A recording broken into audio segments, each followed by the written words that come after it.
All right, welcome everybody to part two of the intervention analysis video series. In this video, we're going to jump right in. We're going to be analyzing an actual intervention.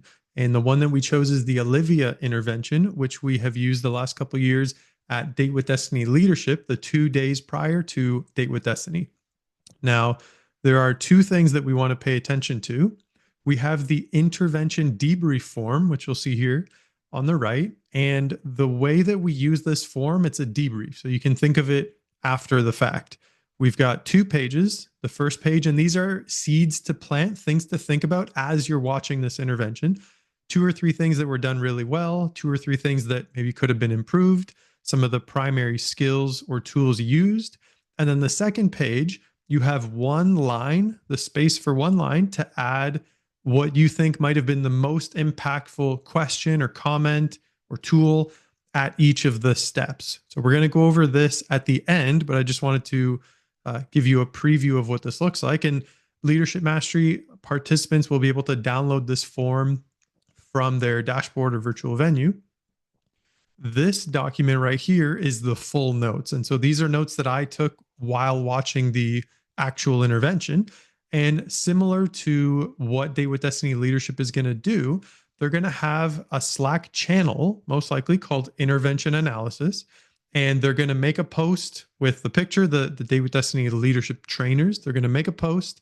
And in that thread, they're going to comment similar to the debrief form, the questions or the tools or whatever they notice, and the step number. So it's going to look a little bit like this. Maybe what's your name? And that's step 1. They're building rapport, etc. So that's going to go in the thread. Now, this video is 20 minutes out of what was likely at least an hour if we've all seen Tony do interventions. We're just going to watch about 5 minutes of it to get to the turning point or the most important piece that really made the difference. But I'll give a little bit of a pre-frame here initially. And if we go to the debrief form, in step 1, you'll see that she's suicidal. Her husband of 19 years left her, and her daughter left her too. She's on welfare. And basically, her challenge is that she feels that she's not worthy living. So as you're watching this intervention, think about where you would take it if you were to tag in. If Tony were to tag you in, where would you take it according to the conversation that you're noticing? At the beginning, we're going to skip this whole first page because it's about 7 minutes of the 20 minutes, close to half is just step 1 and a whole bunch of pattern interrupts. So right off the bat, anyone here suicidal? And he goes, oh, cool. Yes, ma'am, stand up. He does it very nonchalant, which is a little bit of a pattern interrupt that eases the tension, which is interesting. He starts with, what's your name? Why are you suicidal? And she gets into his story, which I just explained. Ultimately, we get to, she feels unworthy of being alive. Tony asks, why are you unworthy? Again, step 1, probing deeper, followed very quickly by, is it because you fart in public? And he uses this pattern interrupt for 7 minutes in a row, basically. He just keeps getting her back. And part of it you'll notice here is the key is to realize that even when she's miserable, she's in control of her feelings. She's really stuck in her story in this really negative state, and he can get her to laugh instantly. This whole little piece about farting in public, why are you not worthy? She gets into her story again. And then, did you fart on him? My defense was just to cry. He says, should have farted on him. It would have broken his pattern, which is kind of funny. And then she's just still in her head. Did he leave you? And then again, she's still in the story. There's one point where she's flowing in and out of the story back and forth. Tony asks, can you do me a favor? But he lets her continue. And it's a good call because he really wants to get her to the place where she's now really associated. She's almost doing step 2 on herself. She's really stuck in her story, getting leverage around why it's painful to stay in this story. He finally goes, can I ask you a question? And she actually kind of breaks down and starts crying and sits down. And so we're going to start this video when Tony asks, can you stand up, please? A really simple physiology change, a bit of a pattern interrupt. And he's interrupted the pattern so many times that now it's time to move on to step 4 and 5. And that's where we're going to start this video. So I'm going to press play. I may pause here and there, but just follow along. I'll do my best to highlight the key pieces and enjoy. We're going to watch about 5 minutes of it. Here we go. Stand back up for a second, please. Stand back up, honey. What's your last name? What's your last name? Hanich. What is it? Hanich. Is that his name or your name? His name. What's your last name? So instantly, just right there, he knew to ask again, is that your name? And we don't know how he knew to ask again. Maybe he read her Date with Destiny form. Maybe he's seen this pattern before. But this is the key right here. Pay attention. Garçon.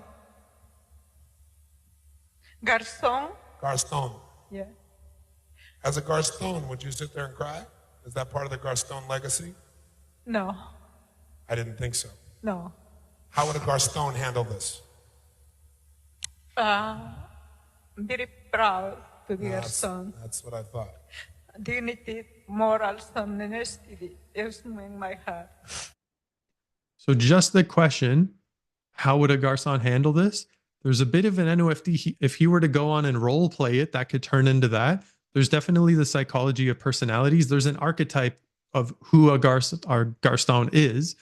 And so he could go down that road. So imagine you were to get tagged in right now and you had to take over. Where would you take it? There's a couple different options. It's interesting where he goes. You forgot that you're a Garston. Yeah. You forgot that, didn't you? So the first step from this moment forward is you're a Garston. Do you understand me? Yes. As a Garston, you have the strength to figure out how to come through even the most difficult situation, don't you? Yes. Because you have the heritage of all of your forefathers, all of your four sisters. You have your family's heritage. No one can take that from you, can they? No. So you have something that is worth more than money, don't you? Yeah. I have my faith. You have your faith and you have your family's history. Yes. You have the strength that was taught to you. Who taught you what a Garston was? Your mother or your father or both? Both. And what did they teach you about being a Garston? What does it mean to be a Garston? To have dignity, to have morals. That's right. And the problem is you end up with a man who didn't have the dignity or morals. He wasn't a Garston. Yes. Now, there are other people besides Garstons that have dignity and morals, but he wasn't one of them. Yeah. So the truth is, you don't want him in your life. Yes, because for me, like we were talking yesterday about the generalization of global Beliefs? that I was unloved, and for me, man was like a lion coming to destroy me. Right. And but as a Garston, do you know you're loved as a Garston, as a member of that family? yes, So you are loved, aren't you? yes, Then you need to stop the story. It's very painful. I have total compassion for you. But because I care about you, I can't let you indulge in the story anymore. Because the story is making you stand not like a Garston, behave not like a Garston. It's creating the illusion that you're not who you really are. You know who you really are. Stand like a Garston right now. That's it. Breathe like a Garston would breathe. Everyone has within them the power to overcome their circumstances. And Tony has just pointed out that Olivia, who was betrayed and financially devastated by her husband, has within her the power of who she truly is. At her core, Olivia has the morals, the dignity, the strength, and the courage of her parents and of the Garçon family. And her ex-husband cannot take that away from her. Olivia's task now is to remember who she really is. At her core, she has the power to overcome what her ex-husband did to her. Feel the strength of all the Garstons inside of you. All of them. In your body now, not just you, but the lineage of all your ancestors right now inside of you. Their strength, their humor. Some of them were even able to laugh at death. Am I right? yeah, And you're not, you're far from dead. You're alive and strong. You help this man to succeed because you're a Garston. You haven't lost that. Only when you tell yourself the story that he took advantage of you. No, you learned. You learned painfully, but you learned, and you forgot you were a Garston. That's where the problem was. You will never forget this again, will you? no, I won't. And as a Garston, do you know that sooner or later your daughter will come back to you as a Garston? Yes, I am now. I am another person. I am the garçon I used to be 20 years ago. I can see that right now.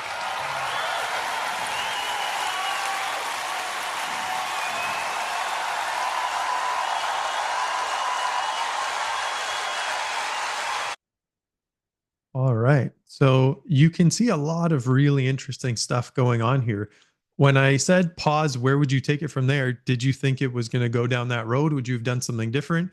It's interesting for the debrief form after to have a couple different options.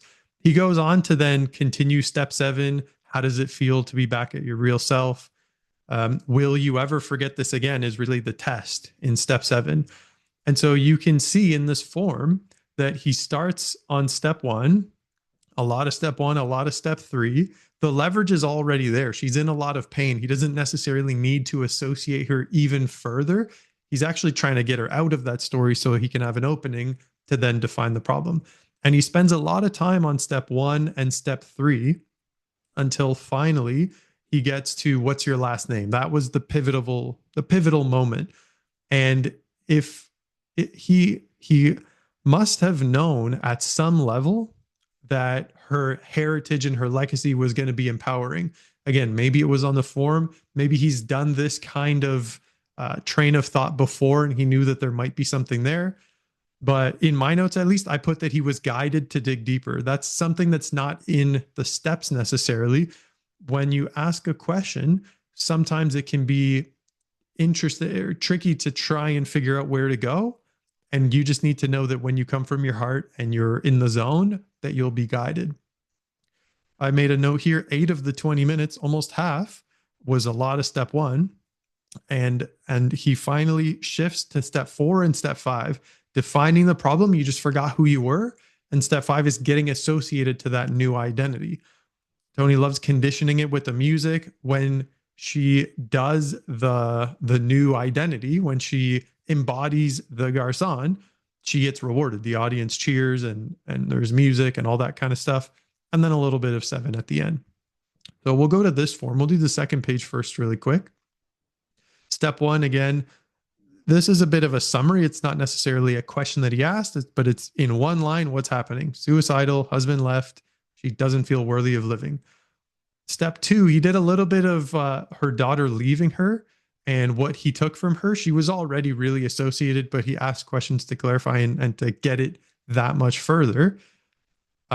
With step 3, a lot of it was, do you fart in public? And if you'd watch the first 8 minutes, it's that constantly. It's nonstop. And you can see in the notes. Step 4, again, defining the problem is you just forgot who you were. You were connected to someone. You decided to marry someone who didn't have the same morals and dignity and aligned with your family heritage that you were. It's really all it is. Really powerful question in step 4. What's the truth really? That almost always gets people to where they need to go. And then step 5, remember who you are, feel your heritage, stand and breathe the way a garçon does. And he kept using that last name. He used it over 20 times and we counted. Step 6, again, the audience cheers, lots of music. And then step 7, how does it feel to be a garçon? What's possible? Will you ever forget this again? So you can see this 1-page summary. You could read this and have a pretty good idea of what happened. If we go to the first page, 2 or 3 things that were done really well, lots of radical pattern interrupts. And notice that he does the pattern interrupt when she goes to the story. You don't just randomly do them. They were really kind of strategic. She would go into her disempowering state, into that story. He would knock her out of it over and over and over until finally he could then proceed to steps 4 and 5 and beyond. He found the empowering identity and reinforced it consistently, again, using her last name 20 plus times. And the fact that he flowed between the steps, he bounced from 1 to 3 over and over. He eventually went to 4 and 5, partially through. Even after 4 and 5, he went back to 1 to continue building rapport and understanding even more. 4, 5, 4, 5, even went to 6 and then back to 5. So there's a lot of kind of flowing between. It's really not 1, 2, 3, 4, 5, 6, 7. So that was something that he did really great. 2 or 3 things that could be improved. This is sometimes a bit easier when you're watching a fellow senior leader in a tag team or a fellow trainer and you're just tag teaming an intervention. When it's Tony, I mean, he is who he is. But there are some things that maybe you would have done differently, maybe not, that could have been improved. Without watching the full clip, it's hard to know for sure, but maybe he could have conditioned it a little bit more. Again, we don't have the full clip, but often just being in the environment is the conditioning. Being at Date with Destiny for 7 days, that 60, 70, 80 hours is the conditioning. Doing a one-on-one intervention, sometimes further conditioning, anchoring it even more intensely can be really powerful. And then future pacing, because a lot of this was around compelling future. That's what the title of this intervention is. Near the end, maybe they cut the video off and he kept going another 15 or 20 minutes. But a little bit more future pacing might have been interesting to see. Some of the primary skills and tools he used a lot, tons of pattern interrupts. POP, the psychology of personalities, her current, I guess, married last name versus her maiden name, her previous name. That was a big shift. That was probably the biggest thing. A little bit of anchoring, not necessarily to an emotion, but to a personality again, where there's emotions underlying there. The pride and the dignity that she talked about. Stand the way you stand, breathe the way you breathe. Those are the key words that we know to listen for. A little bit of NOFD, where he asked, how would a Garçon handle this? That, for me, is the primary question that's going to take you down an NOFD. If right when he asked that, they tagged me in, I might have continued down that road. Usually for an NOFD, you would paint a situation and then you would reinforce it. And you guys know you would do the thing. But there's hints of there. He could have gone down that road. Other skills and tools, lots of compelling future. Again, maybe could have done it even more. And a ton of identity. That's probably the biggest piece here. The identity of being a Garçon. So that's an overview of this intervention. And at Date with Destiny, last we checked, there was over 20 interventions that were each at least an hour, sometimes 2 hours long. And so we're going to have a ton of opportunity to practice analyzing interventions. What I would invite you to do is take notes when you really want to actually analyze it. And when you hear a question that's interesting, that you think might be something, put which step it is also, so that you can begin to associate the questions being asked with the steps in the 7 master steps. And then you can really see the flow of the artistry, the dance of what Tony's doing. At the end of it, once you have your notes, or even just by memory, go back and fill out this intervention debrief form. So you have a really easy 1 page to see what was great, what could be even better, some of the core tools, and then the most impactful question or statement or thing done for each of the steps. When you are facilitating Date with Destiny leadership pods, the intervention analysis pods, it's really helpful to pay attention to the intervention, have some more detailed notes if possible, or at least have the debrief form. And hopefully the trainers and senior leaders running Date with Destiny leadership will be able to pass along their notes that they have here, at least the debrief form.